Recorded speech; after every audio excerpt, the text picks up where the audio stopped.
Եթե սահմանադրական դատարանը մերժի ազգային ժողովի 4 խմբակցություններին, նրանք կդիմեն ավելի կտրուկ քայլերի։ Դա համապետական գործադուլն է, որը պարալիզացնելու է ամբողջ համակարգը, այսինքն տեղի ունենալու հեղափոխություն։ Ազգային ժողովի 4 խմբակցության ժառանգության, Հայ ազգային կոնգրեսի, Հայ հեղափոխական դաշնակցության եւ Բարգավաճ Հայաստան կուսակցության պատգամավորները պահանջում են հակասահմանադրական ճանաչել կուտակային կեսանթոշակների մասին օրենքի մի շարք դրույթներ հեռացնելով պարտադիր եզրույթը։ Խորհրդարանական ուժերը դեմ են պարտադիրի նախաձեռնության անդամների հետ միասին սահմանադրական դատարանից նաև պահանջում են հունվարի 1-ից կասեցնել օրենքի գործադրումը, քանի դեռ դատարանը չի հրապարակել իր որոշումը։ Փաստերը իրավական այնքան հիմնավոր են, որ սահմանադրական դատարանը չի կարող այսպես այդ բոլորը անտեսել։ Հայ ազգային կոնգրեսի անդամ տնտեսագետ Վահագն Խաչատրյանի համոզմամբ իշխանություններն այս համակարգի ներդրմամբ ամենևին էլ անկեղծ նկրտումներ չունեն։ Այս գումարները իրենց հարկավոր են ոչ թե երկար վարկեր տրամադրելու համար,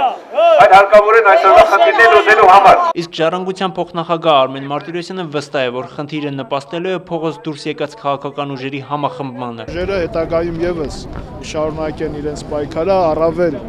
խորը խնդիրների շուրջ, այնպիսիք ինչպիսին իշխանափոխությունը։ Բազմամարդ երթն այսօր Ազատության հրապարակից երթևեկելի հատվածով շարժվեց դեպի սահմանադրական դատարան։ Նախաձեռնության հայտարարություն հրապարակելուց հետո 4 քաղաքական ուժերը հանձնեցին իրենց դիմումը մեկ անգամ եւս հիշեցնելով. Օրենքի գործադրումը կհանգեցնի կապիտալի, աշխատունակ եւ բարիմաց մասնագետների արտահոսքին։